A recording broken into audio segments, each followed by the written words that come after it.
في المرمى. السلام عليكم.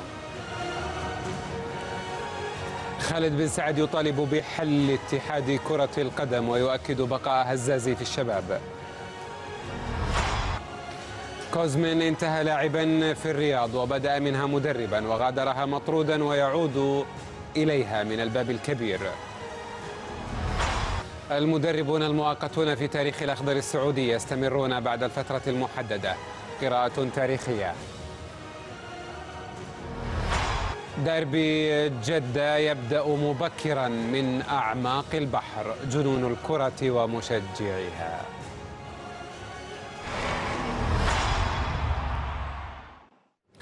أهلا بكم. عقد الأمير خالد بن سعد رئيس نادي الشباب مؤتمرا صحفيا تحدث فيه عن الأخبار التي نقلت خدمات نايف هزازي مهاجم فريقه إلى النصر، وطالب الأمير خالد بن سعد بحل اتحاد كرة القدم السعودي الحالي المنتخب، مشيرا إلى أن هذا الاتحاد لا يرضي أي مواطن سعودي.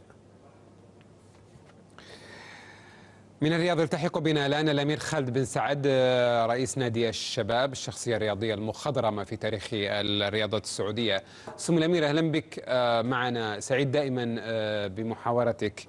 أريد أن أسأل أولا، استخدمت عبارة قاسية سمو الأمير، هذا الاتحاد لا يرضي أي مواطن سعودي؟ أهلا وسهلا بتال. أهلا وسهلا. أنا سعيد أني أكون معك. الله يسلمك. في قناتنا الحبيبة العربية. أعتقد يا بتال أنه النتائج والأعمال هذا اللي أنا أقصد أنها ما ترضي أي مواطن سعودي. أعتقد أنه الطريقة اللي وضعت يعني للانتخابات وللاتحاد أنها طريقة مضرة أكثر مما هي مفيدة. وضح لنا. أنا أتمنى أن أرى اتحاد. وضح لنا كيف مضرة. أنا أوضح لك. الآن في كتلتين في الاتحاد. كتلة تريد إسقاط الاتحاد، والاتحاد يريد البقاء.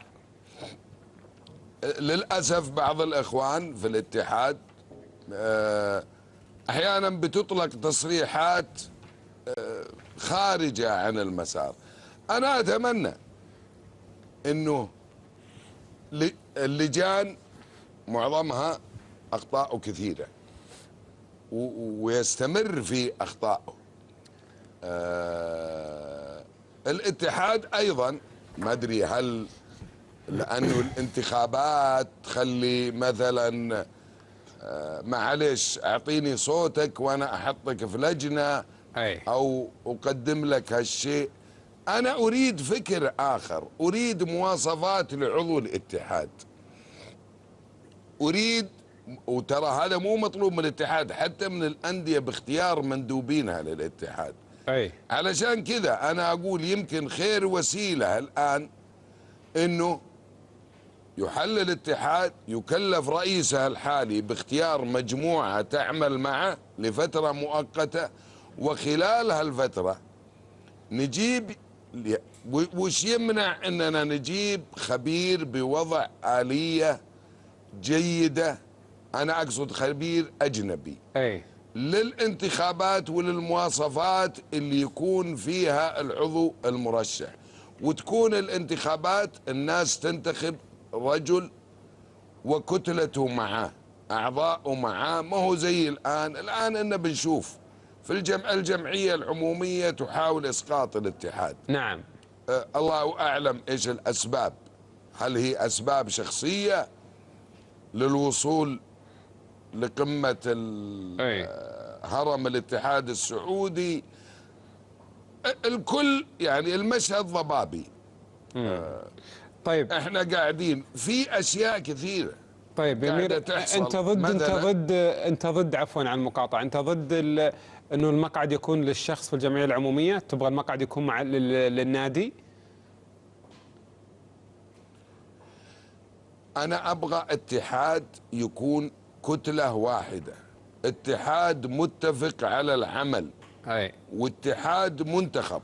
يعني تبغى الانتخابات تقام بنظام القوائم وليست بنظام المقاعد المستقلة، يعني كل واحد يدخل بقائمته كاملة يترشح. بالضبط يا اخوي بتال، لسبب انه نريد اتحاد يعمل، اتحاد ما يحاول انه يكسب اصوات علشان ينجح في الانتخابات. لا، انا ابغى اتحاد يعمل، اتحاد يطور بالقائمة، اتحاد ايضا يجيب خبير.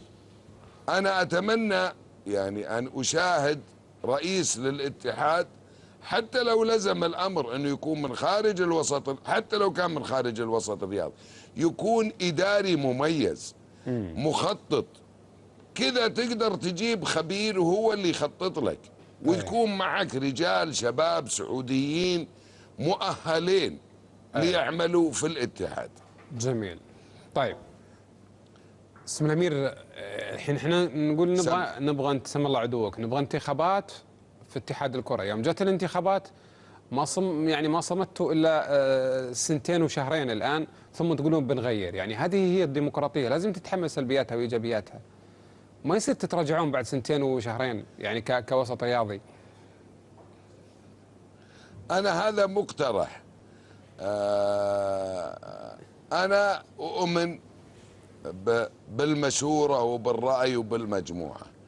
لكن يا بتال، اللي احنا نشوفه الآن يحدث في اتحادنا من حروب، ومن يعني أنا أشوف لجان يمكن ما هي عارفة وش قاعدة تسوي، أي أو تصدر قرار غلط وتجيب مبررات مخطئة أكثر. اوكي، يكون في انتخابات، بس يكون مواصفات للشخص اللي يحق له ان يدخل في هذه الانتخابات، لا من الفكر ولا من الإدارة ولا من النزاهة ايضا. جميل. يعني لازم نغير الطريقة اللي احنا كنا نعمل بها ولا نزال الى الان سائرين على نفس الطريق. طيب بالتالي يعني سؤال سم امرك. تفضل فوق الامر، تفضل.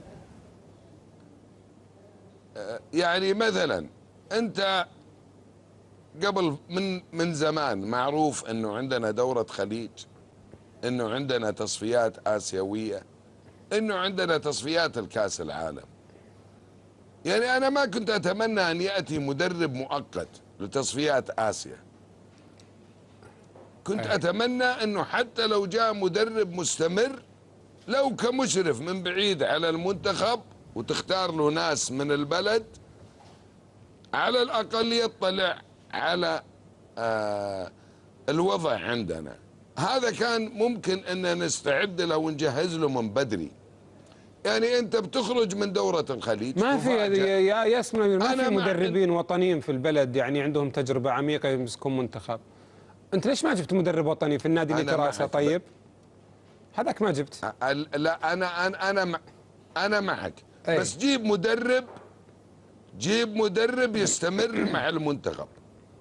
اي، ما يكون إعارة لفترة شهر. إذا إعارة لفترة شهر ممكن أجيب من الداخل. أي. اثنين، يعني هي ملاحظات كثيرة، أخطاء اللجان اللي لا تعد ولا تحصى. يعني أنت ضد عملية التعاقد اللي صارت الآن مع كوزمن؟ أنا ماني ضد أشخاص. لا نتكلم على قرار يا سمو الأمير، مو أشخاص، قرار نتكلم. أنت ضد القرار هذا أو معه؟ أنا ضد أن يكون المدرب مؤقت لفترة. احنا عندنا باقي أقل من شهر يا أخوي بتال على التصفيات الآسيوية. طب وما بعد التصفيات الآسيوية حنقعد نبحث عن مدرب آخر؟ لا، مخلصين مع يعني مدرب آخر. يجب أن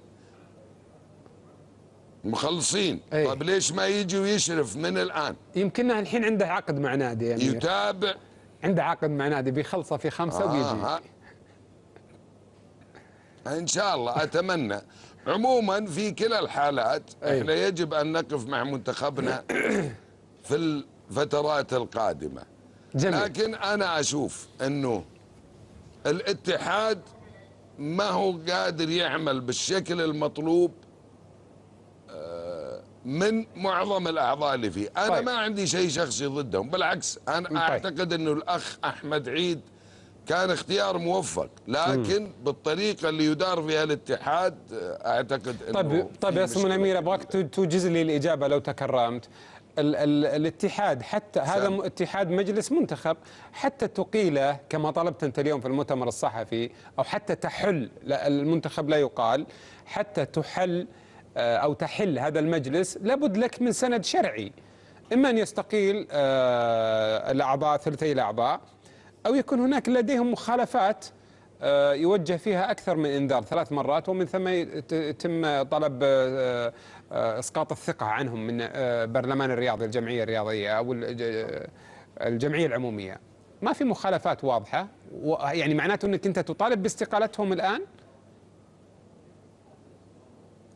ليه لا؟ إذا في المصلحة العامة وإذا أنه هالشيء بيخلي مثلا لو الرئيس الحالي أنه يكون رئيس مؤقت، بس أنا أبغى توضع آلية وصورة جديدة للاتحاد وأعضائه. جميل. ما هو الغلط ما هو بس من الاتحاد، لازم أقول هالشيء، حتى إحنا كأندية يجب اختيار مندوبين يكونوا على مستوى المسؤولية. جميل. حلو.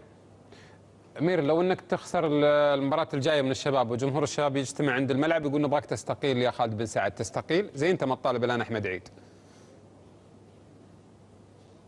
أي نعم تستقيل. لو غالبية جمهور الشباب طالبوني إني أستقيل أنا أستقيل. ممتاز. أنا الأخ أحمد عيد متأكد وأعرف أنه المهم عنده المصلحة، ومتأكد أنه بهالطريقة لا يستطيع أن يعمل. أي. فالاقتراح اللي أنا بقوله، أنا وأعوذ بالله من كلمة أنا، ويجوز أكون مخطئ، لكن ممكن أنه لا صاحب السمو الملكي الأخ الأمير عبد الله ولا أخي العزيز أحمد عيد يجدوا طريقة سليمة لانتخابات جديدة بعد فترة. أنا جميل. ما طالب أنها تكون اليوم ولا بكرة ولا بعد كم شهر، لا، بس في سبيل المصلحة أن يتفق هالرجلان لما فيه خير رياضة الوطن وتغيير أشياء كثيرة في رياضتنا. طيب أمير، خلينا أروح الملف الثاني مباشرة. اليوم أيضا تحدثت مرة ثانية عن نايف هزازي، قلت ما راح ينتقل، بس ما قلت ما في مفاوضات. لا ما قلت ما في مفاوضات، بس ما كان في مفاوضات رسمية. يا أمير، الرسمي يتحول بعد ما يصير فيه اتفاقيات. أنت يعني أكثر واحد سوى مفاوضات من أيام فتراتك الرئاسية الأولى، وتعرف ذا الشيء. بس انت الرسمي المفاوضات ما تتحول رسمي الآن، بس أنت جتك اتصالات من الهلال وجتك اتصالات من النصر ولا وافقت عليها. بس جتك اتصالات؟ نعم جتني اتصالات ما هي من رسميين، لكني ما وافقت عليها. من أعضاء شرف. بالضبط. أي، وما زالت مستمرة. ومن حق بالتالي أخوي من لا هالموضوع أقفل تماما. أخوي بالتالي من حق أي نادي أو من حق أعضاء شرف إنهم يطالبوا بلاعب، لكن أنا كمان من حقي إني أرفض وأشوف وين مصلحة الفريق اللي أنا مسؤول عنه. طبعا مو أنا لوحدي، أنا والإخوة في أعضاء مجلس الإدارة، وطبعا أعضاء الشرف المؤثرين الداعمين. طيب إذا قال نايف أبغى أمشي؟ نايف له عقد لازم يكمله. طب واذا قال ابغى امشي، عنده عقد يعني بس يقول حتى بشتري المده المتبقيه من عقدي وامشي. والله بتال في هالسنة وفي هالموسم ما عندنا استعداد لأي مفاوضات، لأنه أخوي بتال أنا لو فتحت هالباب بكرة أي لاعب أو يطلع نجم جديد ممكن يستعمل معي نفس الأسلوب. اللاعب عليه أن يفكر قبل أن يوقع العقد، لكن عندما يوقع العقد عليه أن يحترمه. جميل. طيب يا سمو الأمير، يعني لما اتصلوا بك أعضاء شرف ما أعرف في الهلال أو في النصر، طلبت 30 مليون، كان قصدك التعجيز ولا حقيقي ذا الرقم؟ لا طبعا أنا قصدي أعجز. قصدك يعني تعجزهم؟ علشان أقول لك الحقيقة. اي طبعا اعترفتهم الحين، عرفوا انك تعجزهم، يعني بيفاوضونك على الاقل يا امير. الحين بس يفاوضونك على 11. يعني تخيل بتال اخوي اني مثلا ممكن اقبل مفاوضات في لاعب مثل نايف هزازي بمثل هالمبالغ. اي اولا كمبدا احنا قلنا من بدايه الموسم انه مبدا النجوم السعوديين مرفوض.